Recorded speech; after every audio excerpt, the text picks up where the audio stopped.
Bonsoir frères et sœurs et amis.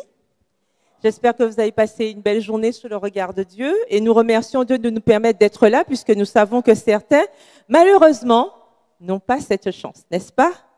Malgré les circonstances, nous sommes rassemblés ici ce soir et nous voulons dire merci à notre Dieu.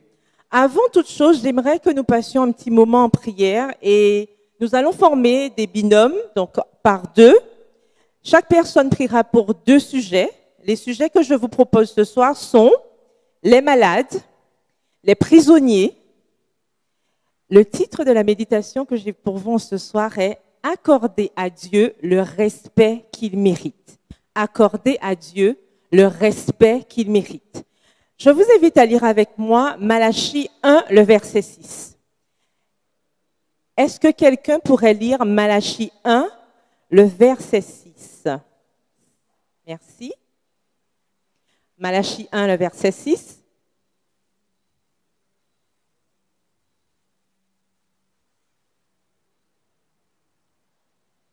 Oui.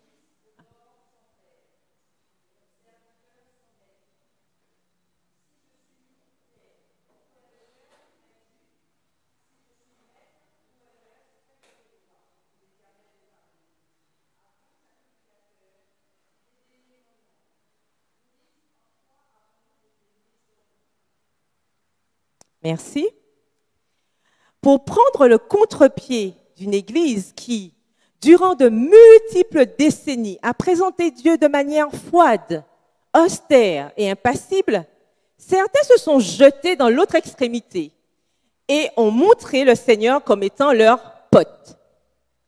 Mais cette notion-là est pourtant absente dans la Bible. Abraham, Moïse, Jérémie, Pierre et Jean ou encore l'apôtre Paul n'eurent jamais dans leur dialogue avec Dieu cette approche façon copinage.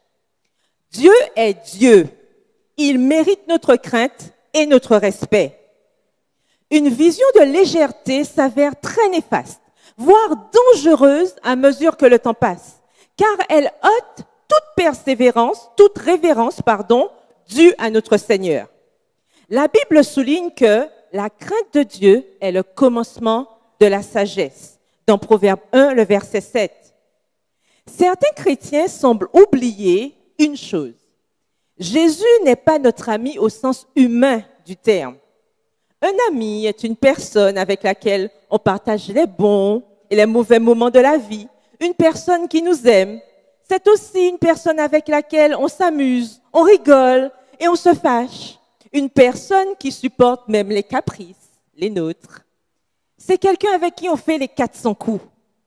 Cependant, contrairement à un ami humain, Jésus n'annule pas son autorité en tant que Seigneur parce qu'il est, pour nous, un ami. Il est Seigneur avant toute chose.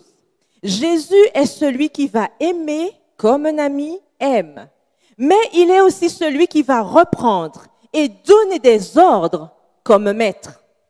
D'ailleurs, il a dit dans Jean 15, verset 14, « Vous serez mes amis si vous faites tout ce que je vous commande. » Cela implique explicitement l'obéissance, la soumission. Or, entre amis, si nous ne sommes pas d'accord sur un point, nous le faisons savoir. Nous pouvons négocier, faire traîner les choses, ou même bouder. Il n'en est pas ainsi avec le Seigneur. Avec lui, il n'y a pas à discuter.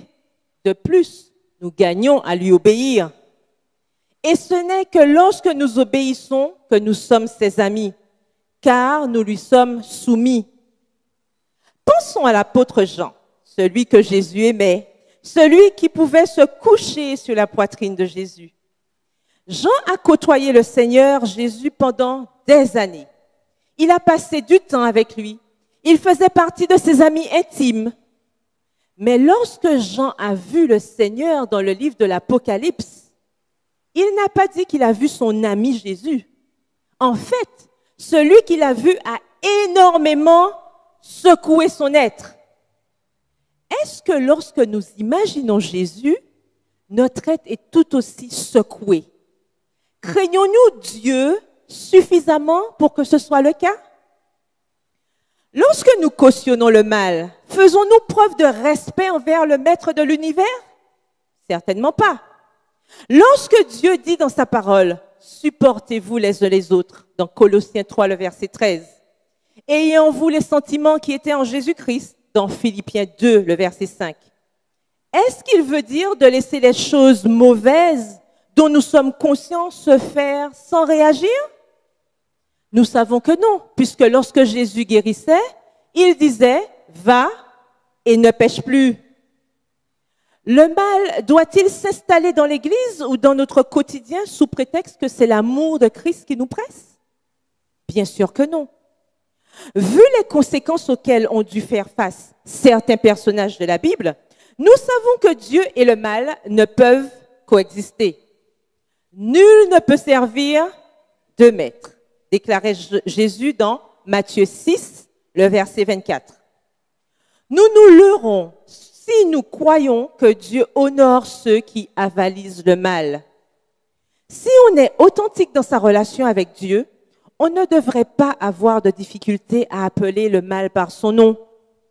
Un chat reste un chat. Même si on essaie de biaiser en disant que c'est un animal poilu, qui miaule, cela reste un chat. Ne cherchons pas de prétexte pour excuser le mal. Et Dieu dans tout cela, le prenons-nous au sérieux? Ellen White déclare dans le livre Témoignages pour l'Église au volume 1, le chapitre 83, intitulé « Responsabilité des membres de l'Église ». Nous avons plusieurs membres dans un seul corps et chacun de ces membres remplit ses fonctions sous l'impulsion de l'intelligence qui gouverne le corps entier, le corps tout entier. Ainsi, les membres de l'Église du Christ doivent être unis dans un corps bien ordonné, soumis à l'intelligence sanctifiée de l'ensemble. C'est l'influence de l'Esprit de Dieu qui nous permet d'avoir cette soumission à l'autorité divine.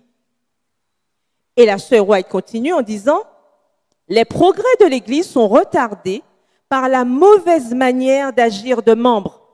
Bien que ce soit un acte important et nécessaire de s'unir à l'Église, cet acte ne fait pas d'un homme un chrétien et n'assure pas le salut. Nous n'acquérons pas le droit d'avoir une place au ciel en faisant inscrire nos noms sur le registre d'une église, tandis que nos cœurs sont éloignés du Christ. Combien dont les noms sont encore inscrits sur les registres d'église mènent leur vie selon leurs désirs, sans même se soucier de ce que Dieu attend et de la responsabilité qui vient avec la décision de suivre Christ. Malheureusement, que ce soit à l'église ou en dehors de l'église, cela jette du discrédit sur notre Dieu et la mission qu'il nous a confiée. Nous ne sommes plus crédibles à l'église ou en dehors de celle-ci lorsque nous voulons ressembler aux personnes qui sont dans le monde et en même temps, nous voulons les inviter à faire une expérience nouvelle avec Dieu. Vous êtes le sel de la terre. Mais si le sel perd de sa saveur, avec quoi la lui rendra-t-on?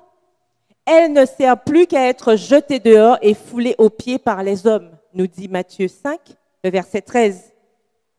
Aujourd'hui, n'avons-nous pas perdu notre saveur en refusant de nous positionner clairement en tant qu'ambassadeurs fidèles de Dieu?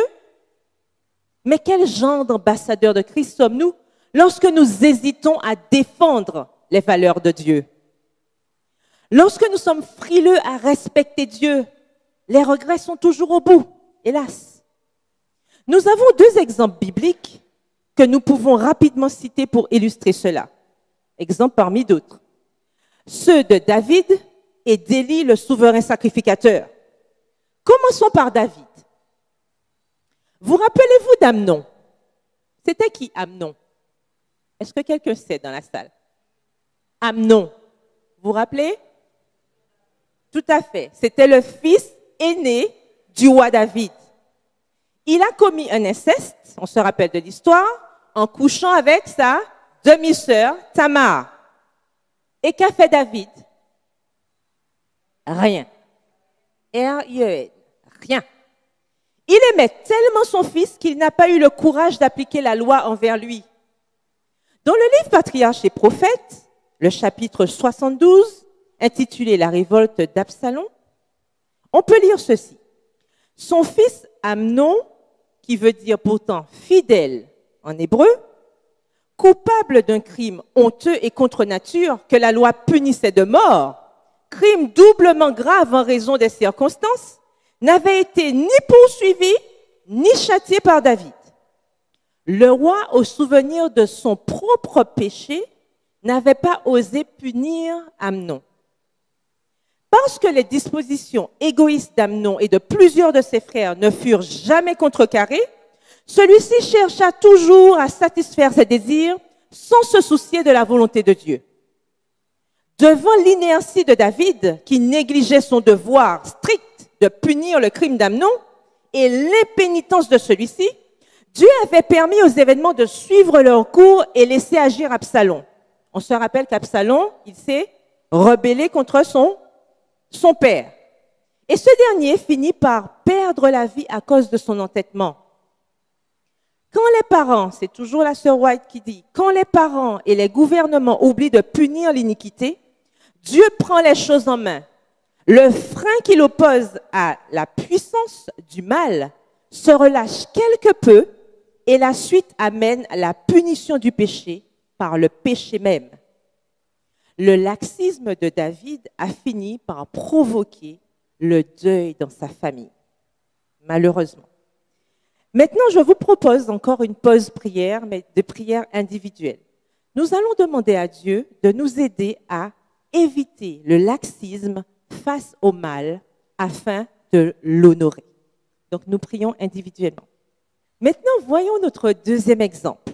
J'avais dit, c'était quoi le deuxième exemple? Voilà, Élie le sacrificateur. Alors, dites-moi, est-ce qu'Élie savait ce que faisaient ses enfants? Oui. On a la preuve dans 1 Samuel 2, le verset 23. On lit ceci, c'est Élie qui parle à ses fils. « Pourquoi faites-vous de telles choses? Car j'apprends de tout le peuple vos mauvaises actions. Non, mes enfants, ce que j'entends dire n'est pas bon. Vous faites pécher le peuple de l'Éternel. Si un homme pêche contre un autre homme, Dieu le jugera. Mais s'il pêche contre l'Éternel, qui intercédera pour lui? » Quand Élie a dit ça à ses enfants, est-ce qu'ils avaient déjà atteint un point de non-retour? Alors, mais répondez. Est-ce qu'ils avaient... Alors, certains disent non. Est-ce que certains disent oui? Mais répondez. Alors, oui, ils avaient déjà atteint un point de non-retour. Puisque si vous lisez 1 Samuel 2, le verset 25, la deuxième partie, il nous est clairement dit, « Et ils n'écoutèrent point la voix de leur père, car l'Éternel voulait les faire mourir. » Donc, ils avaient déjà atteint le point de non-retour.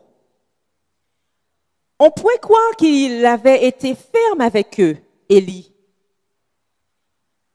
Mais Dieu a envoyé un prophète pour confirmer ce que nous venons de lire, ce que je viens de citer au verset 25. Et le prophète lui dit, au verset 29 et 30, « Pourquoi foulez-vous aux pieds mes sacrifices et mes offrandes que j'ai ordonné de faire dans ma demeure? Et d'où vient que tu honores tes fils plus que moi, afin que vous engraissez des prémices de toutes les offrandes d'Israël, mon peuple? C'est pourquoi, voici ce que dit l'Éternel, le Dieu d'Israël. J'avais déclaré que ta maison et la maison de ton père marcheraient devant moi à perpétuité. Et maintenant, dit l'Éternel, loin de moi, car j'honorerai celui qui m'honore. Mais ceux qui me méprisent seront méprisés. » Arrive-t-il que des parents honorent leurs enfants plus que Dieu? Malheureusement, oui. Et cela n'est que source de malédiction. Vous pouvez lire le reste à la maison, le reste du chapitre, pour voir à quel point Élie et sa famille ont tout perdu à cause de ses enfants. La Bible nous dit Alors, tout cela parce qu'il a voulu mettre Dieu après ses enfants. Or, il faut mettre Dieu avant. Et la Bible nous le confirme dans Matthieu 19, le verset 29. Et quiconque aura quitté à cause de mon nom ses frères ou ses sœurs ou son père ou sa mère ou sa femme ou ses enfants ou ses terres ou ses maisons recevra le centuple et héritera la vie éternelle. Le respect pour Dieu passe aussi par des sacrifices. Si nous ne respectons pas Dieu, si nous n'avons pas de révérence par rapport à Dieu, nous risquons même de perdre la vie éternelle. Nous ne pouvons pas évangéliser et en même temps caresser le mal parmi nous. Nous berçons dans l'illusion que Dieu nous exaucera, approuvera nos programmes, alors que nous baignons dans de l'incohérence en prenant des décisions qui ne l'honorent pas. À l'époque d'Israël, Dieu montrait clairement sa désapprobation lorsque le peuple cautionnait le mal. Sans surprise, ils n'avaient pas de succès lors de leur quête de Canaan. Mais lorsqu'ils revenaient sur des bases saines, ils réussissaient. Dieu ne change pas. Mais Dieu ne change pas. Mais nous ne devons pas oublier qu'il n'est pas notre pote. On parle à Dieu comme un ami, mais ce n'est pas notre copain. Il a droit à tout notre respect. Il mérite non seulement notre adoration, mais il mérite aussi notre respect. Nous devrions être ses fidèles représentants sur la terre, travaillant avec lui à l'unisson. Bien-aimés, nous sommes maintenant enfants de Dieu, nous dit 1 Jean 3, le verset 2. Il faut nous souvenir sans cesse de cette sainte filiation et ne rien faire qui déshonore la cause de notre Père. Nous pouvons trouver cette citation dans Témoignages pour l'Église au volume 1, toujours le chapitre 83, responsabilité des membres d'Église. La sœur White continue en disant, notre profession de foi est des plus élevées. Comme adventistes, observateurs du sabbat, nous professons obéir aux commandements de Dieu et attendre la venue de notre Rédempteur. Le Seigneur a confié un message d'avertissement des plus solennels à un petit nombre de chrétiens fidèles. Nous devrions montrer par nos paroles et par nos œuvres que nous comprenons la grande responsabilité qui nous incombe. Notre lumière doit luire si clairement que d'autres puissent voir que nous glorifions le Père dans notre vie journalière, que nous sommes en communion avec le ciel et co-héritiers de Jésus-Christ. Que ce soit dans l'Ancien Testament, on peut lire dans Exode 19, le verset 10, et l'Éternel dit à Moïse, « Va vers le peuple, sanctifie-les aujourd'hui et demain, qu'ils lavent leurs vêtements, qu'ils soient prêts pour le 3e jour, car le 3e jour, l'Éternel descendra aux yeux de tout le peuple sur la montagne du Sinaï. » Donc, même lorsque le peuple devait rencontrer Dieu, il devait se préparer. Il y avait une attitude à avoir. Et le Nouveau Testament nous rappelle cela aussi. Encore un verset dans Hébreux 10, le verset 22. Approchons-nous avec un cœur sincère, dans la plénitude de la foi, les cœurs purifiés d'une mauvaise conscience et le corps, lavé d'une eau pure. Les différentes manières de s'approcher de Dieu sont toutes révérencieuses. Il serait incorrect d'approcher le Seigneur avec désinvolture et légèreté. Ayons un profond respect pour la présence de Dieu. Inclinons nos cœurs devant sa sainteté et réalisons la grâce et le privilège qu'il nous offre en nous donnant l'accès à sa sainte présence. Il est temps pour nous de remettre l'Église au milieu du village, comme dit l'adage. Cessons de nous moquer de Dieu et soyons des ambassadeurs dignes de celui qui s'est sacrifié pour nous. Acceptons d'être différents afin que Dieu n'ait pas honte de nous et ne nous reconnaisse pas lorsqu'il reviendra. Parce que nous nous aurons, hélas, trop travestis pour passer inaperçus dans ce monde dépravé. N'ayons pas peur d'être différents pour l'honneur de Dieu, qui nous le rendra bien, parce qu'il le vaut bien. Amen. Et pour terminer, je vous propose cette prière. Père, c'est avec un cœur débordant de joie et rempli de révérence que je m'approche de toi. En ce jour, je te demande de m'aider à avoir un plus grand respect pour toi, car tu es mon Dieu et je t'aime. Amen. Que Dieu nous bénisse.